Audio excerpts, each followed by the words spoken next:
नमस्कार, आप सभी का एक बार फिर से स्वागत है हमारे इस YouTube channel open study area पर। बिहार से संबंधित किसी भी एग्जाम्स को दे रहे हैं आप तो बिहार स्पेशल का जीके एक महत्वपूर्ण कंटेंट होता है। दोस्तों, आज के इस वीडियो में हम बीपीएससी TRE 3.0 को टारगेट लेते हुए सक्षमता एग्जाम्स या बिहार के किसी भी अन्य एग्जामिनेशंस जिसमें बिहार स्पेशल के क्वेश्चन पूछे जाते हैं उसके लिए हम इस वीडियो को आपके लिए प्रस्तुत कर रहे हैं। कोशिश कीजिएगा कि हर एक प्रश्न का जवाब आप हमसे पहले देने की प्रयास करिए। और दोस्तों, सबसे ज़्यादा इंपॉर्टेंट ये है कि ये पिछले 30 से 35 सालों की जो इतिहास देखी जाए उसमें बिहार बीपीएससी ने जिस प्रकार से क्वेश्चन पूछा है उन्हीं सभी क्वेश्चनों को बिहार स्पेशल का हमने समेटने की कोशिश किया। तो एक एक क्वेश्चन को देखते चलिएगा। पहला प्रश्न है, बिहार के पटना तथा गया जिला किस जनपद में सम्मिलित था?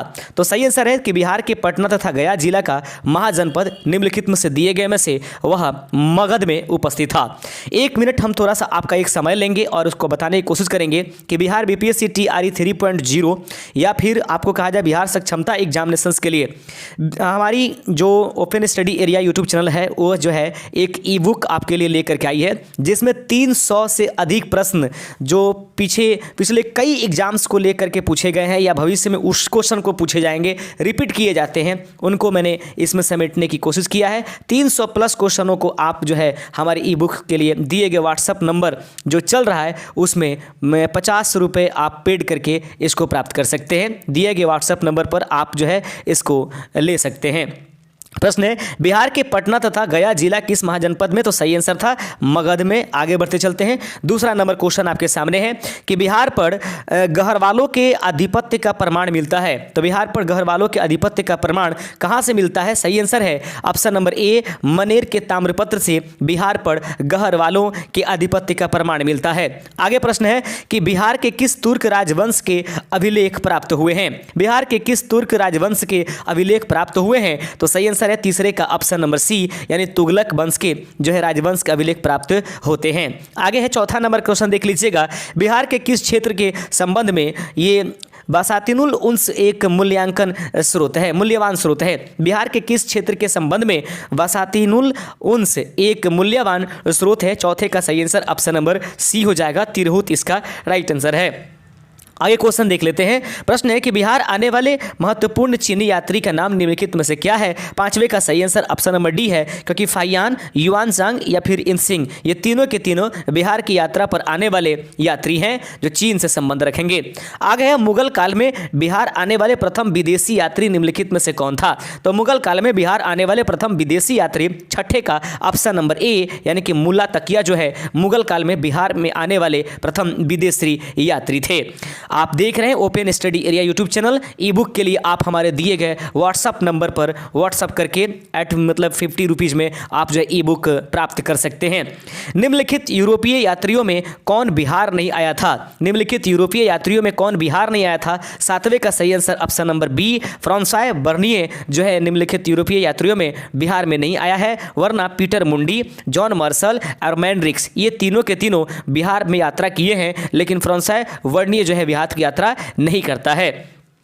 8वां नंबर क्वेश्चन आपके सामने है कि बहारिस्तानो गैवी किसका रचना है? बहारिस्तानो गैवी किसकी रचना है? 8वें का सही answer option number B, Mirza Nathan का जो है एक रचना है बहारिस्तानो गैवी। आप देख रहे हैं open study area YouTube channel. आगे देखते चलते हैं। प्राचीन बिहार के इतिहास के जानकारी के मुख्य स्रोत क्या हैं? फटाफट इसका आंसर कमेंट कीजिए। प्राचीन बिहार के इतिहास के जानकारी के मुख्य स्रोत क्या है? अगर आपको आंसर आपको पता है तो फटाफट इसका आंसर करते चलिएगा। 90 का सही आंसर है उपयुक्त में से सभी। प्राचीन बिहार के इतिहास की जानकारी के मुख्य स्रोत भग्नावशेष, यात्रा वृत्तांत और अभिलेख ये तीनों के तीनों राइट आंसर है। 10वां नंबर क्वेश्चन है, अशोक का लघु शिलालेख प्राप्त हुआ है। तो अशोक का लघु शिलालेख कहां से प्राप्त हुआ है? सहस्राम से। अशोक के लघु शिलालेख जो है सहस्राम से प्राप्त हुआ है। प्रश्न आपके सामने कि बिहार से प्राप्त मौर्यकालीन अभिलेखों की भाषा क्या है? तो बिहार से प्राप्त होने वाली मौर्यकालीन अभिलेखों की भाषा 11वें का सही आंसर ऑप्शन नंबर बी, प्राकृतिक है। आगे बढ़ते चलते हैं। 12वां नंबर क्वेश्चन आपके सामने है कि बिहार के किन क्षेत्रों में अंग महाजनपद स्थित है? तो बिहार के भागलपुर और मुंगेर जो क्षेत्र है उसमें अंग महाजनपद स्थित था।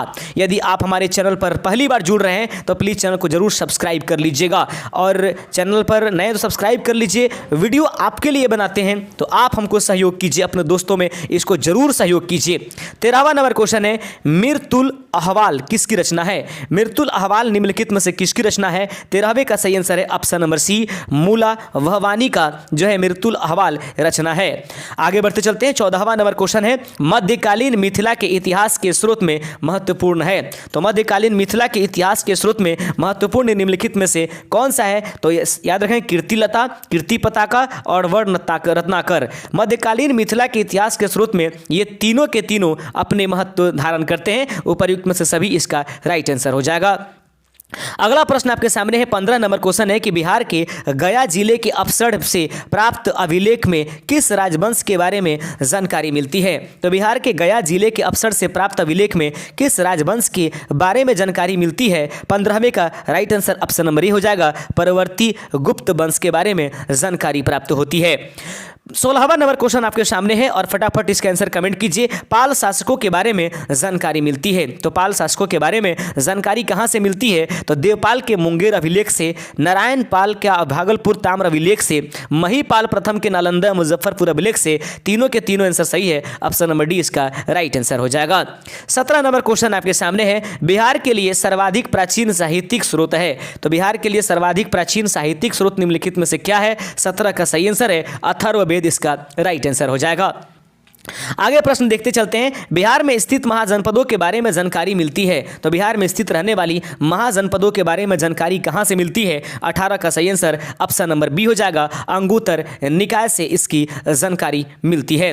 19 नंबर क्वेश्चन आपके सामने है कि नालंदा के सराय टीला में उत्खनन से प्राप्त हुआ जो है, नालंदा के सराय टीला में उत्खनन से प्राप्त होने वाला, तो याद रखेंगे 19 का ऑप्शन नंबर सी, फाल काल का बौद्ध विहार। नालंदा के सराय टीला में उत्खनन से प्राप्त हुआ है, तो याद रखें फाल काल का बौद्ध विहार इससे प्राप्त हुआ है।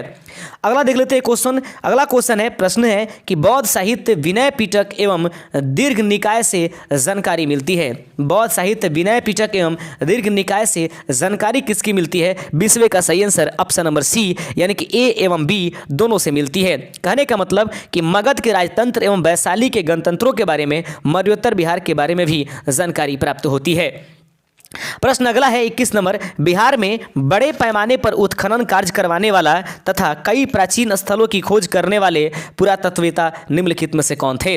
प्रश्न है कि बिहार के बड़े पैमाने पर उत्खनन कार्य करवाने वाला तथा कई प्राचीन स्थलों की खोज करने वाले ये पुरातत्ववेत्ता निम्नलिखित में से कौन है? 21 का राइट आंसर है कनिंघम, याद रखेंगे। आगे बढ़ते चलते हैं। 22 नंबर क्वेश्चन आपके सामने है कि नालंदा में स्थित बड़ा गांव या नालंदा महाविहार का पता किसने लगाया? तो नालंदा में स्थित रहने वाला बड़ा गांव अर्थात नालंदा महाविहार का पता किसने लगाया? एक बार फिर से इसका सही आंसर हो जाएगा 22वें का ऑप्शन नंबर बी, यानी कनिंघम ने, याद रखेंगे। आगे क्वेश्चन चलते हैं। 23 नंबर क्वेश्चन आपके सामने है कि पुरातत्ववेत्ता कनिंघम ने बिहार में खोज की। तो पुरातत्ववेत्ता कनिंघम ने बिहार में किस चीज़ की खोज किया था? तो याद रहेंगे केसरिया के स्तूप का खोज करने वाले वही है।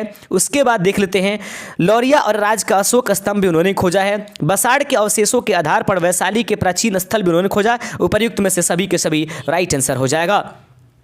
24 नंबर क्वेश्चन है, विदेह के राजा जनक ने निष्क्रिय सुवर्ण या सतनाम उपहार में दिए, यह कहाँ वर्णित किया गया है? विदेह के राजा जनक ने निष्क्रिय सुवर्ण या सतनाम उपहार में दिए, यह कहाँ वर्णित किया गया है? 24 का सही आंसर है ऑप्शन नंबर सी, इसका वर्णन बृहदारण्यक उपनिषद में किया गया है। याद रखेंगे, विदेह के राजा जनक ने निष्क्रिय सुवर्ण या सतनाम उपहार में दिए, यह वर्णन कहाँ वर्णित किया गया है? बृहदारण्यक उपनिषद में। 25वां नंबर क्वेश्चन है, 25 नंबर क्वेश्चन कहता है, अंग महाजनपद की राजधानी निम्नलिखित में से कहां है? तो अंग महाजनपद की राजधानी चंपा थी, ऑप्शन नंबर डी इसका राइट आंसर हो जाएगा। हम आपका ज़्यादा समय नहीं लेंगे, बस आज के सेशन में इतना ही 25 क्वेश्चन से रख देते हैं। और यदि आप हमारे चैनल पर नए हैं तो चैनल को सब्सक्राइब कीजिएगा और ये जो बुक है, ई बुक है, उसको आप परचेज कर सकते हैं और इसको आप आसानी से पढ़ते रहिए। 300 से अधिक प्रश्न उसमें होंगे और कल हम इसके बाकी जो 25 के आगे क्वेश्चंस है ये पढ़ाएंगे।